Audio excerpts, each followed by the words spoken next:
357 करोड़ रुपए का कथित टैक्स रिफंड फ्रॉड, सिर्फ 35 वर्ग का घर और वहीं से चला ऐसा खेल जिसने आयकर विभाग को भी चौंका दिया। बता दें कि मेरठ में रहने वाली 30 साल की नैन्सी अग्रवाल पर आरोप है कि उसने इनकम टैक्स एक्ट की धारा 80 GGC का ऐसा क्रिएटिव इस्तेमाल किया कि हजारों लोगों को फर्जी टैक्स रिफंड दिला दिया। सवाल यह है कि क्या टैक्स सिस्टम में इतनी बड़ी सेंध 3 साल तक किसी की नजर नहीं गई, और आखिर कैसे एक छोटे से घर से करोड़ों का कथित खेल चलता रहा। आइए विस्तार से समझते हैं टैक्स रिफंड फ्रॉड की पूरी कहानी।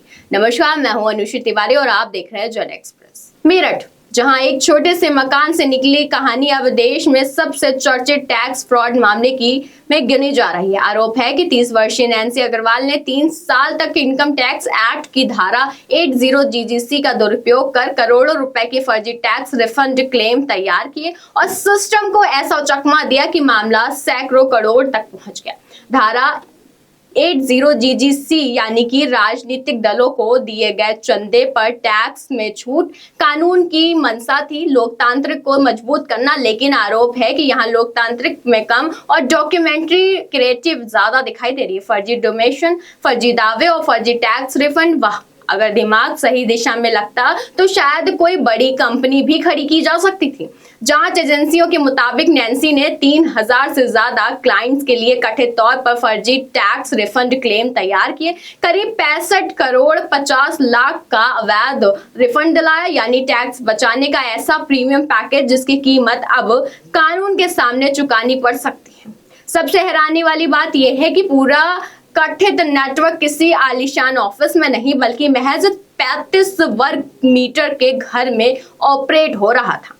कहते हैं कि काम छोटा बड़ा नहीं होता, लेकिन यहाँ तो थोड़ा सा उल्टा है। आरोप है कि ये जगह छोटी थी लेकिन जो आकार था काम का वो 357 करोड़ रुपए का था।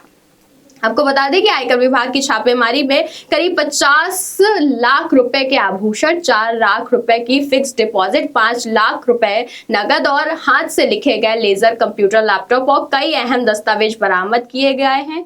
बैंक लॉकर भी सील कर दिया गया है और जांच लगातार जारी है। अब सबसे बड़ा सवाल यह है, अगर ये पूरा खेल इतना बड़ा था तो 3 साल तक सिस्टम को भनक क्यों नहीं लगी? क्या निगरानी की जा रही बड़ी चूक हुई है, या फिर टैक्स रिफंड की प्रक्रिया में कोई ऐसा छेद है जिसे भरने की जरूरत है? इन सवालों के जवाब अब जांच के बाद ही सामने आएंगे। फिलहाल आयकर विभाग मामले की गहराई से जांच कर रहा है। याद रहे, ये सभी आरोप जांच के दायरे में हैं और अंतिम निष्कर्ष संबंधित जांच और न्यायिक प्रक्रिया के बाद सामने आएंगे। लेकिन इतना जरूर है कि मेरठ के इस कथित टैक्स रिफंड ने एक बार फिर सवाल खड़ा कर दिया है कि अगर टैक्स सिस्टम में सेंध लग सकती है तो उसकी कीमत आखिर कौन चुकाता है। फिलहाल के लिए इस खबर में बस इतना ही। ऐसी तमाम खबरों के लिए जुड़े रहिए जन एक्सप्रेस के साथ।